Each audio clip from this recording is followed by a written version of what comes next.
अब कोई यूज करे। बाइबल कहती है इजराइलियों को परमेश्वर ने चुना ताकि सब लोग इजराइलियों को देख के ये समझें कि हाँ, हमें जीवित परमेश्वर की ओर मुड़ना है। इजराइलियों की लाइफ में परमेश्वर इस रीति के साथ काम करता था, तो उसने आपको भी इसी रीति के साथ काम करने के लिए चुना है। उसने आपको भी इसी रीति के साथ ब्लेस होने के लिए चुना है। अब गिनती 9 उसकी 15 आयत में लिखा, जिस दिन निवास जो साक्षी का तंबू भी कहलाता है खड़ा किया गया, उस दिन बादल उस पर छा गया और संध्या को वो निवास पर आग सा दिखाई दिया और भोर तक दिखाई देता रहा। ये कौन सा साक्षी का तंबू था? ये वही परमेश्वर का पहला भवन जो तंबू में था, मैं उसकी बात कर रहा हूं, जो परमेश्वर ने मूसा को कहा था और मूसा को सारा डिजाइन समझाया था कि वो तंबू किस रीति का होगा। और तंबू ये मत सोच ले जो हम लगाते हैं तंबू 4 बांस खड़ा किया, ये वो तंबू नहीं था। ये स्ट्रांग था, जिस तरह घर बनाए जाते उस तरह का स्ट्रांग एक निवास स्थान था, लेकिन तंबू का बना हुआ। अगर आप पुराने टाइम में स्टडी करेंगे तो राजाओं के भी तंबू लगते थे। इसका मतलब ये नहीं वो तंबू आज वाले जो बम्बुओं के साथ तंबू लगता है वो नहीं, वो तंबू वाकई में आलीशान घर की तरह होते थे। और ये तंबू भी सोने और चांदियों से और परमेश्वर की उपस्थिति से ये भरा हुआ तंबू था। तो परमेश्वर ने मूसा को दिखाया कि किस तरह से तूने तंबू बनाना है, पवित्र स्थान बनाना है, परम पवित्र स्थान बनाना है, बाहर का आउटर कोर्ट बनाना है, पीतल की होदी रखनी है जहाँ पर हाथ मुंह धोकर लोग आगे अंदर आया करेंगे। वो सारी चीज़ें परमेश्वर ने उसको सिखाई और बनाई। और बाइबल कहती जिस दिन वो खड़ा किया गया, परमेश्वर का जो बादल था उस पर छा गया और रात को वो बादल में से आग दिखाई देती थी। और अब ये बात आपको ध्यान से समझनी है कि परमेश्वर ने इजराइलियों को बुला लिया। परमेश्वर ने अपनी महिमा के लिए उन्हें बुलाया और बोला कि तुम मेरी महिमा के लिए बुलाए गए हो और चुने गए हो। अब इजरायली बुला तो लिए गए, अब वो जंगल में हैं और परमेश्वर कहता कि मैं कनान देश तुमको दूंगा और कनान देश में दूध और शहद की जो हैं वो नदियां बहती हैं। लेकिन हम ये सब जानते हैं कि इंसान का बनाया हुआ जो प्लान्स है वो काम नहीं करता, मोस्टली वो काम नहीं करता। इसलिए आज मोस्ट ऑफ द पीपल, दुनिया में जो ज़्यादातर लोग हैं वो निराश हैं। अब ज़्यादातर मैं लोगों की बात कर रहा हूँ। कोई फाइनेंस में निराश है, उसका काम नहीं चल रहा, बढ़ नहीं रहा। कोई परिवार से निराश है, अगर काम सही चल रहा है तो बीवी का मुंह उधर है, बच्चों का मुंह उधर है। मोस्टली लोग निराश हैं। इजराइलियों को ये बात मालूम थी कि परमेश्वर, अगर मुझे कनान देश में जाना है, कनान में कौन रहते थे?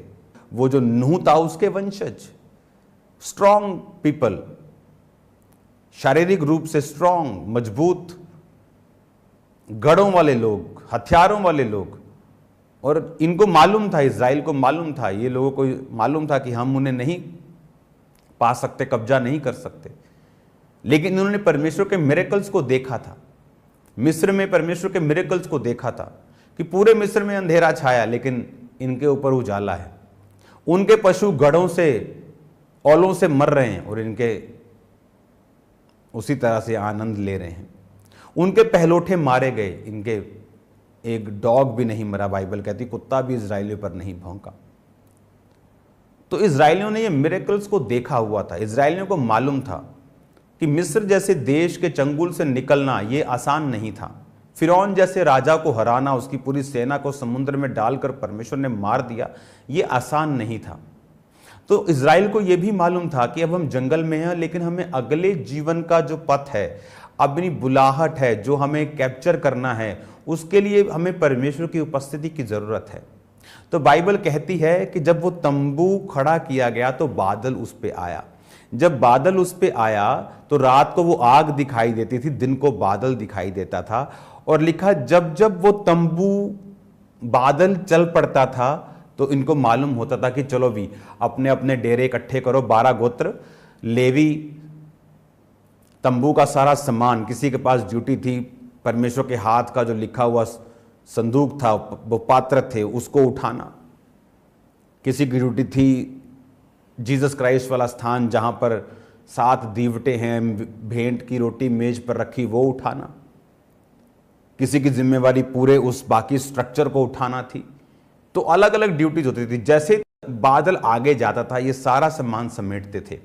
इज़राइल के 12 गोत्र अपने अपने तंबू, ये आसान, सुनो ध्यान से, हम कई बार जब बाइबल सुनते हैं हम समझते नहीं, अपने आप को उस पोजीशन पे रख के देखो। इमेजिन करो हम सब खामबरा चर्च के बिलीवर्स, हाँ 5-6 लाख लोग हम एक जगह इकट्ठे हैं। अब भूल जाओ अपने घरों को, सबके पास अपना अपना तंबू है, सबके पास अपने अपने जानवर हैं, सबके पास अपने अपना राशन, अपने अपने बर्तन, अपने अपने बच्चे, अपने अपने भेड़ बकरियां, गाय बैल, मुर्गे मुर्गियां सब हैं। हाँ, और ऐसा नहीं था कि वो शाम तक चलते थे बाद में अपने घरों में चले जाते थे। लिखा वो पूरा सामान समेटते थे। हम उस आयत को मैं पढ़ूंगा। 18 आयत में, यहोवा की आज्ञा से इजरायली प्रस्थान यानी चलते थे, यहोवा की आज्ञा से डेरे खड़े करते, जितने दिन तक बादल निवास पर ठहरा रहता उतने दिन वो डेरे डाले पड़े रहते थे। 20 आयत में लिखा, कभी कभी बादल थोड़े दिनों तक रहता तो वो यहोवा की आज्ञा से डेरे डाले पड़े रहते थे, फिर यहोवा की आज्ञा से आगे चलते थे। 21 आयत में लिखा, कभी कभी बादल केवल शाम से भोर तक रहता, कभी कभी भोर को उठ जाता, वो प्रस्थान करते थे, कभी कभी वह रात दिन बराबर रहता तो बादल उठ जाता, वो प्रस्थान करते थे। बादल कभी 2 दिन, कभी 1 महीना, कभी वर्ष भर निवास पर ठहरता और इजरायली अपने डेरों में रहते और प्रस्थान नहीं करते थे। जब बादल चलता था तो वो चलते थे। इमेजिन करो कि आप आज यहां पर पहुंचे हो। हाँ, आप बोलते हो कि ओ सुबह खामबरा चर्च गए थे, शाम को घर पहुंचे थक गए बसों में, आप 1 दिन में थक गए। इमेजिन करो वो रोज बादल चलता था तो लेवियों को मालूम था, चलो भी तंबू का सारा सामान, इतना पवित्र सामान, कितने प्यार से संभाल कर, कितने कंट्रोल में, कपड़ों में लपेट कर पवित्र चीज़ों को कंधों पे उठा के चलते थे। तंबू के सामान के लिए गाड़ियां थी उनके पास, जो बाकी तंबू का सामान था वो गाड़ियों पे नहीं रख सकते थे। जो पवित्र जो चीज़ें थी वो कंधों पे उठानी थी, और जो बाकी तंबू का पर्दे, तंबू की बाकी चीज़ें, स्ट्रक्चर, कुर्सियां, वो उनको गाड़ियों पर रख कर लेके चलना था। तो हर एक को ड्यूटी दी गई थी। बाकी गोत्र जो 12 गोत्र थे, 6 लाख युद्ध करने वाले उनमें पुरुष थे, इसका मतलब वो 20 लाख से भी ज्यादा लोग थे। लेडीज थी, टीनेजर थे, बुजुर्ग थे, सब लोग थे। इमेजिन करो 20 लाख लोग देख रहे हैं, तंबू निकल गया आगे, वो जो बादल है वो आगे जा रहा है, पूरा घर लेके चलना है उनको बर्तन पैक करने हैं, उनको राशन पैक करना है, तंबू पैक करना है, छोटे बच्चे, बड़े बच्चे, बुजुर्ग, कपड़े, गाय बैल भैंसे सब लेना है और फिर चलना है। बादल रुका, वो रुके, तंबू खड़े किए, शाम को बादल फिर चल पड़ा है, अब फिर सामान पैक करें सारा। क्या सिखा रहा था परमेश्वर उनको कि आत्मिकता की जो राह है वो आसान नहीं है। जब हम स्पिरिट को फॉलो करते हैं और गॉड्स प्रेजेंस को फॉलो करते हैं, that's not a easy thing. उसमें एफर्ट लगता है, उसमें फ्रस्ट्रेशन लग सकती है, उसमें मुश्किल लग सकता है, नॉनसेंस भी लग सकती है। ये क्या बात है प्रभु, छोटे छोटे हमारे बच्चे हैं, शाम को तू आया, सुबह को तू फिर चल पड़ा। लिखा भोर को 4 बजे तड़के कि बादल देखा, बादल चल पड़ा, ओए बादल चल पड़ा, बादल चल पड़ा, चलो चलो उठो उठो। बच्चों को उठा रहे हैं, जानवरों को जहां जहां से बांधा हुआ इकट्ठा कर रहे हैं, बर्तन पैक कर रहे हैं, राशन पैक कर रहे हैं, तंबू पैक कर रहे हैं, लेवी अपना काम कर रहे हैं, गोत्र अपना काम कर रहे हैं, और पूरा 20 लाख 21-25 लाख का कुनबा, पूरा वो ताम झाम लेकर पूरे का पूरा देश जो है वो चल रहा है। कुछ देशों की जनसंख्या है ये, फुल देश की, और पूरा देश उस बादल के पीछे है। हालेलुया। तो आप इमेजिन करो, आज इजरायलियों की पॉपुलेशन 70 लाख के करीब होगी आई थिंक। न्यूजीलैंड की पॉपुलेशन 55 लाख होगी आई थिंक, और ये भी 25 लाख 20-25 लाख लोग थे। रात को पैक किया सामान, सुबह परमेश्वर आया, रात को फिर निकल पड़ा बादल। कभी 2 दिन के लिए, चलो ऐसा लगता है 2 दिन कि लगता है बादल रुकेगा, सामान समून तंबू अपने टाइट की है, रस्सियां बांध रही हैं, लेडीज लोग सामान लगा रही हैं, चावल पूरे पैक्स रसोई बना रही हैं, और देखा 2 दिन बाद वो फिर चल पड़ा, फिर सामान पैक किया और फिर आके। ये मुश्किल क्यों किया परमेश्वर ने? क्योंकि वो हमें सिखा रहा था। बाइबल कहती पुराना नियम हमें सिखाने के लिए, वो हमें सिखा रहा था कि तुम्हें अगर कनान देश यानी अपने वायदे के देश में अपने वायदों को पूरा होते हुए देखना है, जो आपकी लाइफ में परमेश्वर ने वायदा किया है, जो परमेश्वर ने आपको जिस मकसद के तहत बुलाया है, अगर तुम्हें उस मकसद को पूरा करना है तो तुम्हें मेरी प्रेजेंस को फॉलो करना पड़ेगा। वो आसान नहीं है। अपने टीवी प्रोग्राम्स फेवरेट को छोड़ देना, पार्टीज को ना जाना, मत्थे ना टेकना, जगह जगह लंगर प्रसाद ना, आसान नहीं है लोगों को नाराज करना। लेकिन हमें यह मालूम है कि वो प्रतिज्ञा का देश, वो ब्लेसिंग्स जो खुदा ने मेरे लिए सोची हैं, वो मैं नहीं पा सकता हूं अगर मैं उसकी प्रेजेंस में नहीं चलूंगा। आप जानते क्यों दाऊद ने कहा, हे प्रभु अपने पवित्र आत्मा को मुझसे अलग ना कर? जब हम भजन संहिता 51 उसकी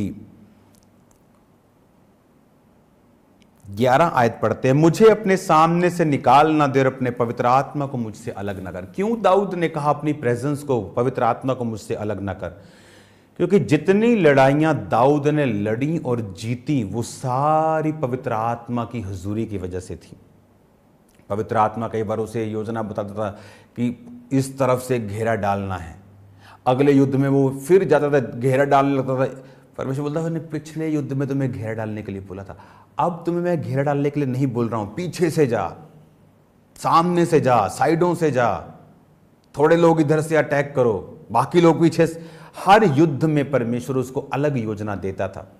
और जब उसने पाप किया और परमेश्वर के बादल उसकी जिंदगी से हट गया, तो उसको मालूम था कि मैं जीत रहा हूं क्योंकि बादल, पवित्र आत्मा मेरे ऊपर है, पवित्र आत्मा मेरे साथ है। इसलिए उसने कहा, प्रभु अपने पवित्र आत्मा को मुझसे अलग न कर, और वो परमेश्वर से अपने गुनाहों की क्षमा को मांगता रहा। हालेलुया। तो ये चीज आपको समझ होनी चाहिए कि परमेश्वर जो है वो आपको बरकत देना चाहता है। प्रतिज्ञाओं जो आपकी लाइफ में इंडिविजुअली परमेश्वर सोचता है कि मैं तुमको ये पोजीशन दूंगा, इस प्रकार की सेवकाई दूंगा, इस प्रकार का तुम्हें मैं आनंद दूंगा, इस प्रकार का परिवार दूंगा, इस प्रकार का फाइनेंस दूंगा, उसे पाने के लिए आप जानते हैं आपका प्लान कुछ काम नहीं करेगा। वो जीरो है, गार्बेज है, रबिश है, वेस्ट है। वो प्लान काम करेगा परमेश्वर का, लेकिन परमेश्वर का प्लान,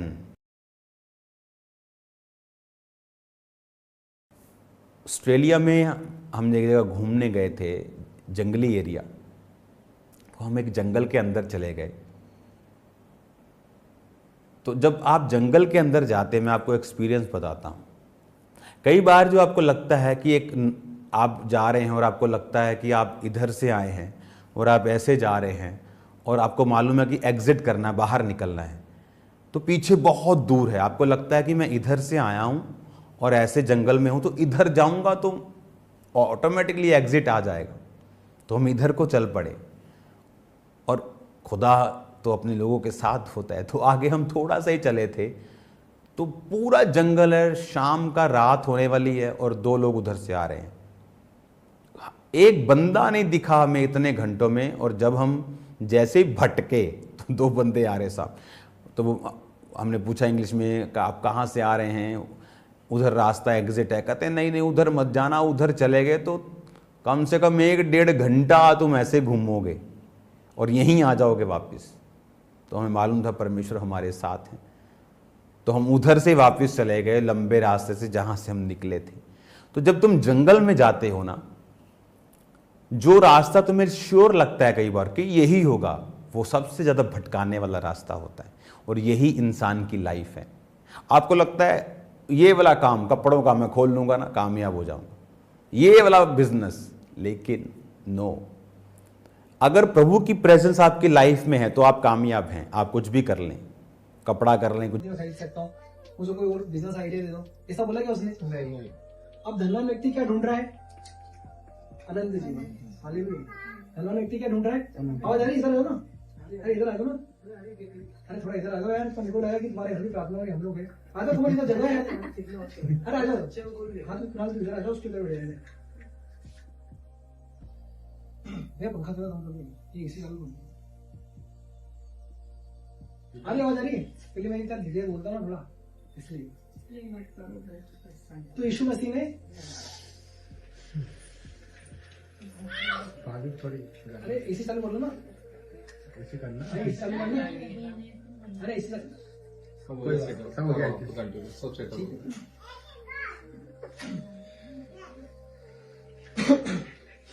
तो 17 पद में लिखा है कि हे उत्तम गुरु, अनंत जीवन का अधिकारी होने के लिए मैं क्या करूं? इसको अनंत जीवन नहीं पर अनंत जीवन का अधिकारी होना है। शब्दों में जो बाइबल में शब्द लिखे ना, उनके बहुत बड़े महत्व होते हैं। उसको अनंत जीवन का अधिकारी होता है, मतलब उसको धन का तो अधिकारी है वो, उसके पास बहुत धन है, बहुत सारी चीजें हैं, पर उसको अनंत जीवन का भी अधिकारी होना था। अब अनंत जीवन का अधिकारी होने के लिए उसको पे करना पड़ेगा। कैसे मिलेगा? क्या अनंत जीवन मिल जाएगा, पर अनंत जीवन का अधिकारी अगर आपको होना है तो उसके लिए बहुत बड़ी रकम आपको पे करना पड़ेगी। और क्या करना पड़ेगी उसके लिए? आपकी सारी धन संपत्ति आपको बेचना पड़ेगी, खंगालों को दान करना पड़ेगा और यीशु मसीह के पीछे होना पड़ेगा।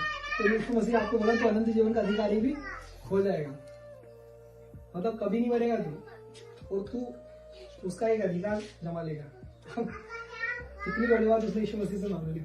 हमको लग रहा है कि सिर्फ अनंत जीवन मांग रहा है, अनंत जीवन नहीं मांग रहा है, वो मांग रहा है अनंत जीवन का अधिकारी होने के लिए मैं क्या करूं? तो यीशु मसीह ने उसको साधारण सी बात बोली, तो आज्ञाओं को मान। और वो बोलता है कि प्रभु इन आज्ञाओं को तो मैं बचपन से मानता आया हूँ। लड़कपन मतलब बचपन से मैं सारी चीजों को मान रहा हूँ, फॉलो कर रहा हूँ, सब कुछ मैं कर रहा हूँ। तब यीशु मसीह बोला फिर एक बात की तो तुझमें कमी है, तू जा अपनी सारी धन संपत्ति जो है बेच दे, कंगालों को दे दे और मेरे पीछे हो ले, और स्वर्ग में तुझे आनंद जो है मिल जाएगा। उसने क्या करा? उसने खुश हो गया? वो नहीं, निराश हो गया, उदास हो गया। प्रभु ने जो रास्ता बताया वो सच्चा रास्ता है कि नहीं? प्रभु ने जो रास्ता बताया वो सच्चा रास्ता है कि नहीं? अगर वो यीशु मसीह के पीछे चलेगा तो उसको क्या अनंत जीवन नहीं मिलेगा? आप बताइए। अनंत जीवन धरती पर है ही नहीं। यीशु मसीह ने कहा स्वर्ग में तुझे अनंत जीवन मिलेगा। आप पढ़ सकते हो उसको, क्या लिखा है? 21 पद को जोर से पढ़ लीजिए कोई। यीशु ने उस पर दृष्टि करके उससे प्रेम किया और उससे कहा, उसमें एक बात की घटी है, जा जो कुछ तेरा है उसे बेच कर कंगालों को दे और तुझे स्वर्ग में धन मिलेगा और आकर मेरे पीछे हो ले। और इस बात से क्या हुआ? देखा, इस बात से उसके चेहरे पर उदासी छा गई और वो शोक करता हुआ चला गया, क्योंकि वो बहुत ही धनी था। धनी का धन उससे छूटता नहीं है। जो धनी है ना, उनका धन भी छूटता है। पर धन्यवाद हो कि प्रभु के जो लोग है ना, वो धन के ऊपर मन नहीं लगाते। Hallelujah, hallelujah. इसलिए वो है ना हर बात के धनी है। अभी भले उनके पास में इस संसार की धन ना हो, पर उनका दिल अगर देने वाला है ना, हर चीज के लिए खुला है ना, परमेश्वर ने स्वर्ग में बहुत धन दिया है। Hallelujah, hallelujah. तो ये स्वर्ग में जो धन है ना, वो मिलना आसान बात नहीं है। उसके लिए हमको कुछ पे करना पड़ता है, उसके लिए हमको प्रभु के पीछे चलना पड़ता है। इस संसार में हम जिस बात को धन मानते हैं, या जिस बात को हम सबसे ऊंचा रखते हैं, या जिस पर्सनालिटी को हम सबसे ज्यादा मानते हैं कि मेरे बड़े भैया है, ये मेरे जियाजी है, ये मेरे अंकल है, ये मेरे दादा है, ये दादा दयालु है, ये जो भी है, वैसे उदाहरण दे रहा हूँ, उन सबको भी हमको छोड़ना पड़ता है। हमको भरोसा रखना पड़ता है केवल परमेश्वर। तब जाके हमको अनंत जीवन का धन मिलेगा। और ये जो धन है ना, ये पूरे विश्वास के साथ मिलेगा। अगर हम प्रभु के पीछे तो चल रहे हैं और कहीं ना कहीं अविश्वास का जीवन भी जी रहे कि यार होगा कि नहीं होगा, कैसे होगा, क्या होगा, तो हमको कुछ भी नहीं मिलेगा। अंधा विश्वास हमको रखना पड़ेगा। जैसे कि उस व्यक्ति को, उसको धन चाहिए था जो अंधा था, जो वर्तमान था, उसको धन चाहिए था क्या? नहीं। उसको अनंत जीवन चाहिए था क्या? उसको क्या चाहिए था? उसकी आंखें, जिससे वो देख सके। उसको उसकी आंखें चाहिए थी, जो उसका पूरा जीवन है। अगर हमारे पास में आंखें हैं, हम देख सकते हैं, तो प्रभु का धन्यवाद हो। पूरा जीवन हमारे पास में, अगर हम बोल सकते हैं तो प्रभु का धन्यवाद हो। अगर हम कुछ कर सकते हैं, चल सकते हैं, हम स्वस्थ थे, तो परमेश्वर का धन्यवाद हो। तो कितने ऐसे लोग हैं उनके पास में ये चीजें नहीं है। मैंने एक ऐसे भैया को देखा है जो करीब 40 साल के होंगे, और उनके जो पिताजी वो कम से कम 65 साल के होंगे। पिताजी के बाल पूरे सफेद है, तो भैया के बाल काले, और भैया को लकवा आ रखा है। उनके पिताजी उनको लेके चलाते हैं, तो ऐसे चलते हो। वो देख के इतना दिल दुखा अंदर से, क्या हमारे वो सुखला में रहते हुए हम लोग कई बार निकलते तुमको देख। तो आज सोचो कि समय क्या है, जिस बाप की मदद उसको करना चाहिए बेटे को, वो बाप उसको आज चला रहा है। उसके पिता को आज कहीं ना कहीं विश्वास है कि मेरा बेटा ठीक हो जाएगा। आज उसको क्या चाहिए, उसको अपना बेटे की चंगाई चाहिए, और उस व्यक्ति को क्या चाहिए, उसको भी अपनी चंगाई चाहिए। अब वो कमाने नहीं जा पा रहा है, अब वो कुछ भी नहीं कर रहा, वो सिर्फ एक बोझ बन के उनके ऊपर चल रहा है। जिस बाप ने सोचा होगा कि मेरा बेटा बड़ा होकर मेरे लिए कहीं ना कहीं कुछ अच्छा करेगा या वो करेगा, मुझे सहारा देगा, आज उसी बाप को उसका सहारा बनना पड़ रहा है। तो ऐसा भी जीवन होता है, और हम परमेश्वर का धन्यवाद करते हैं कि परमेश्वर ने हमको सब चीजों से बड़ा चंगा रखा है। Hallelujah, hallelujah. फिर हम अपने टॉपिक पे आते हैं, अंधा विश्वास। एक पद और हम पढ़ेंगे जो कि मिलता है मरकुस उसका 11वां अध्याय, हाँ 11वां अध्याय उसका 20 से 24 तक। फिर भोर को जब वे उधर से जाते थे, उन्होंने उसे अंजीर के पेड़ को जड़ तक सूखा हुआ देखा। पतरस को वह बात स्मरण आई और उसने उससे कहा, हे रबी, देख, यहाँ अंजीर का पेड़ जिसे तूने श्राप दिया था सूख गया है। यीशु ने उसको उत्तर दिया, परमेश्वर पर विश्वास रखो। मैं तुमसे सच कहता हूँ कि जो कोई इस पहाड़ से कहे तू उखड़ जा और समुद्र में जा पड़, और अपने मन में संदेह न कर, वरन प्रतीति करे कि जो कहता हूँ वह हो जाएगा, तो उसके लिए वह होगा। इसलिए मैं तुमसे कहता हूँ कि जो कुछ तुम प्रार्थना करके मांगो तो प्रतीति कर लो कि तुम्हें मिल गया और तुम्हारे लिए हो जाएगा। और जब कभी बस ठीक है, तुम परमेश्वर पर विश्वास रखो, और जो कुछ भी तुमने प्रार्थना में मांगा है ना, उस पर ऐसी प्रतीति कर लो कि वो तुम्हारे लिए हो गया है। हमने पहला जो वचन पढ़ा था इब्रानियों 11 का 1, उसमें लिखा है, अविश्वास आशा की हुई वस्तुओं का निश्चय और अनदेखी वस्तुओं का प्रमाण है। वो है विश्वास कि अब जिसका हमने आशा करी, जिसकी हमने प्रार्थना करी, वो हमको मिल गया है, और उसको हम अंदर की आंखों से, अंतरिम आंखों से हम उसको देख रहे हैं। ये विश्वास है। और जब आप उसको देखते हो, जैसे हम अभी चंगे नहीं है और हम चंगाई के लिए प्रार्थना करें, तो हमको पूरा विश्वास से हम अपना को चंगा देखना है, वो प्रतीति करना है। तो वो जो बीमारी है, वो जो समस्या, वो उखड़ के चली जाएगी। इस पेड़ को यीशु मसीह ने श्राप दिया था, क्योंकि यीशु मसीह को जब भूख लगी थी तो उस अंजीर के पेड़ को उसने चारों तरफ से देखा, पर उसमें फल ना लगे। तो यीशु मसीह ने बोल दिया, जा कभी तुम्हें फल ना लगे, और वो निकल गया, और वो पेड़ तो तुरंत सूख गया। जब वापस वो लौटे तो क्या देखा कि वो हरा भरा था पहले तो, पर अब तो सूखा हुआ है।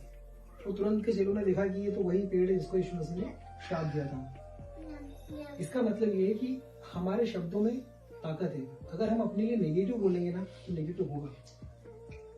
आप अगर अपने आप को श्राप दोगे, अपने बच्चों को श्राप दोगे, अपने लोगों को श्राप दोगे, अरे ये तो ऐसा ही है, अरे वो तो ऐसा ही है, अरे इसका तो ऐसा हो जाए, इसका तो ऐसा, अरे ये तो ऐसा, ये तो हो ही नहीं सकता, ये तो होगा ही नहीं, ऐसा तो होता ही नहीं, ये सब शब्द अगर अपने जीवन में है ना, तो मैं बता रहा हूँ, आप खुद अपने शब्दों से श्राप को प्रकट कर रहे हो, और श्राप भी काम करेगा, क्योंकि हमारे शब्दों में सामर्थ्य है। अगर हम विश्वास से सही शब्द बोलेंगे ना, तो विश्वास, आपका जो विश्वास है, आपके शब्दों में जो क्रिएटिविटी है, जो सृजनात्मक शक्ति है, उसको प्रोनाउंस करता है, और वो चीजें जो आज आपके पास नहीं है ना, वो सब कुछ हो जाएगी, क्योंकि प्रभु उसमें काम कर रहा है। और अगर आप नेगेटिव बोलोगे ना, तो शैतान भी काम कर रहा है, उसको तुरंत कर देगा। इसलिए हमारे शब्दों को बहुत सोच समझ के हमको बोलना है। हम अपने किसी भी लोगों को, किसी बच्चों को या किसी भी चीज को हम श्राप ना दें। अपने आप को कभी भी निग्लेक्ट ना करें, अपने आप को कभी भी छोटा ना समझे किसी बात में कि यार वो तो इतने अच्छे हैं, मैं इतना हूँ, काश मैं भी ऐसा होता। हमको अपने आप को डेली ब्लेस करना है। मैं ब्लेस्ड हूँ, मैं आशीषित हूँ, परमेश्वर का वचन लो और अपने आप को ब्लेस करो। जो चंगा नहीं है वो बोले मैं चंगा हूँ, यीशु मसीह को खाने से मैं चंगा हो चुका हूँ। बाइबल क्या बोलती है? बीमार बोले मैं चंगा हूँ, निर्बल बोले मैं बलवान हूँ, गरीब बोले मैं अमीर हूँ। क्यों? क्योंकि जो आप बोलोगे वो होगा। विश्वास से बोलोगे तो विश्वास से होगा। वो पूरा विश्वास करे, संदेह ना करे। क्या लिखा है आगे यहाँ पर, हमने 23 पढ़ा, मैं तुमसे सच कहता हूँ कि जो कोई इस पहाड़ से कहे तू उखड़ जा और समुद्र में जा पड़, और अपने मन में संदेह ना करे, वरन प्रतीति, एक इमेजिनेशन ऐसी कर ले कि ऐसा हो रहा है, इमेजिनेशन करे तो जो कहता हूँ वो हो जाएगा, तो उसके लिए वही होगा। इसलिए मैं तुमसे कहता हूँ कि जो कुछ तुम प्रार्थना करके मांगो तो प्रतीति कर लो तुम्हें मिल गया। यीशु मसीह ने बोला कि तुम प्रतीति करो तो कभी ना कभी तुमको मिल जाएगा। क्या लिखा है? मिल गया। मतलब गया, मिल गया मतलब कि वो हो चुका है। यहाँ पे टेंस चेंज हो गया, मतलब प्रेजेंट टेंस, फ्यूचर टेंस और पास्ट टेंस। पास्ट टेंस मतलब आपको ऑलरेडी मिल चुका है। ये प्रतीति कर लो कि वैसा तो हो गया। Hallelujah, hallelujah. ये विश्वास अंधा विश्वास है कि जो भी आप प्रार्थना कर रहे हो, भले छोटी हो या बड़ी हो, छोटी बीमारी को बड़ी बीमारी को, छोटी समस्या की या बड़ी समस्या की, उस पर आप पूरा विश्वास कर लो कि ये तो परमेश्वर ने कर दिया। और मैं सच बता रहा हूँ, वैसा हो जाएगा। एक जीवित गवाही आई हमारे बीच में।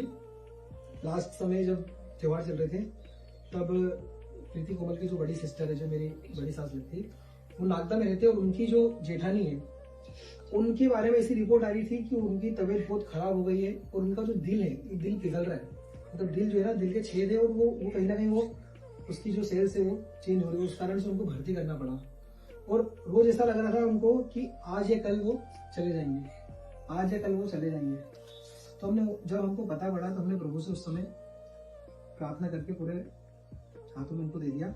और फिर सडनली ऐसा हुआ कि हम लोगों का भी वहाँ नागदा जाने का प्लान बन गया। तो दशहरे के आसपास ही हम लोग सब, कुणाल, कोमल, प्रीति, हम सब लोग मिलके वहाँ जाके और उनके लिए प्रार्थना करें। और उनकी जो दीदी की जो सासू है, वो भी यीशु मसीह पर विश्वास करते हैं, पर कहीं ना कहीं वो इतना मजबूत नहीं है। तो वहां पर उस समय हम लोगों ने सबने मिलकर प्रभु से प्रार्थना करी, एक दो गीत गाए, और उनकी स्थिति ठीक नहीं थी उस समय। वो सिर्फ घर पे छुट्टी लेके आ गए थे क्योंकि त्योहार है तो घर पे रहना है। पर प्रभु का धन्यवाद हो कि वहां से आने के बाद अभी जब उनके समाचार जब मिले तो ये बताया जा रहा है कि प्रभु ने उनको पूरा चंगा कर दिया है। और परमेश्वर ने जो उनकी मरने के चांसेस, बहुत कितने बताए थे चांसेस? 6% चांसेस थे उनके बचने के। परमेश्वर ने वो 6% चांसेस को हटा दिया। अभी वापस से उनका वो काम करने लग गए। Hallelujah, hallelujah. और चंगे हैं और धीरे धीरे वो रिकवर हो गए। तो हमारा विश्वास, हमने उसके बाद में ये एक बार भी नेगेटिव नहीं सोचा, क्योंकि हम लोग प्रार्थना करके आ गए, अपने आगे बढ़ गए। ये नहीं सोचा एक बार भी कि यार वो कल ऐसा नहीं हो, कल वो चले जाए, उनका हार्ट फेल हो जाए, कुछ हो जाए, ऐसा कुछ नहीं सोचा। तो विश्वास कर लिया, हो गए चंगे, चलो आगे बढ़ो। प्रभु लेके उसी लिए गया था कि हम लोग प्रार्थना करते हैं। परमेश्वर का धन्यवाद हो। तो परमेश्वर हमारी उन प्रार्थनाओं को जो हम एक बार स्टॉप होकर हम प्रार्थना करें ना, उसको भी सुनता है, वो परमेश्वर चंगा करता है। Hallelujah, hallelujah. परमेश्वर का कोटि कोटि धन्यवाद करता हूँ इस बात के लिए, आज गवाही देने का मौका मिला। और इसी सब्जेक्ट पे हम लोग जब सीख रहे हैं तो परमेश्वर से जो विश्वास आप लोग करते हो उसको और हमको बढ़ाने की आवश्यकता है। और जो भी बातें हो चुकी हैं और जो बातें अभी नहीं हुई, जिनको परमेश्वर करने जा रहा है, उन पर हमको फोकस करने की आवश्यकता, हम कैसे उस पर आगे बढ़ेंगे। Hallelujah, hallelujah. एक वचन बोल के हम समाप्त करेंगे। वो मिलता है उत्पत्ति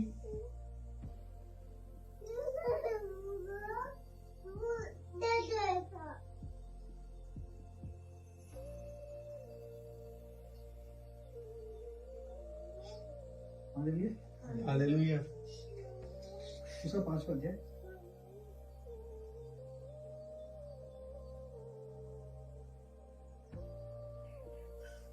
उसका पहला पद।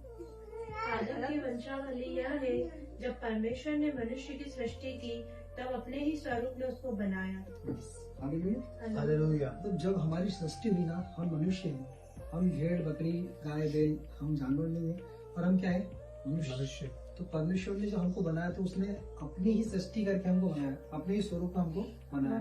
परमेश्वर क्रिएशन कर सकता है ना, हम भी क्रिएशन कर सकते हैं। परमेश्वर बोलता है और उजियाला हो जाता है।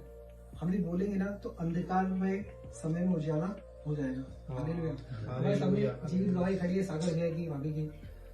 समय कठिन था, टफ था, पर परमेश्वर हालेलुया महान है। उसने झुकने नहीं दिया, गिरने नहीं दिया। परमेश्वर ने उन चीजों से निकाल दिया जो चीजें टफ लग रही थी, अंधकार लग रहा था, पर परमेश्वर जिंदा है। हालेलुया। उस परमेश्वर ने उस सिचुएशन को फेस करने के लिए हिम्मत दी, मदद करी, और प्रार्थनाओं ने सपोर्ट करा। विश्वास के द्वारा आज उनका घर बचाया गया। Hallelujah, hallelujah, hallelujah. सारी महिमा परमेश्वर को मिले। तो इन सब बातों के साथ मैं आपको इंकरेज करना चाहता हूँ कि आप लोग जो विश्वास रखते हैं अंधा विश्वास रखे, हमारा परमेश्वर जिंदा खुदा है। Hallelujah, hallelujah. सब बातों के लिए प्रभु का धन्यवाद करता हूँ। इस वचन के लिए प्रभु का धन्यवाद।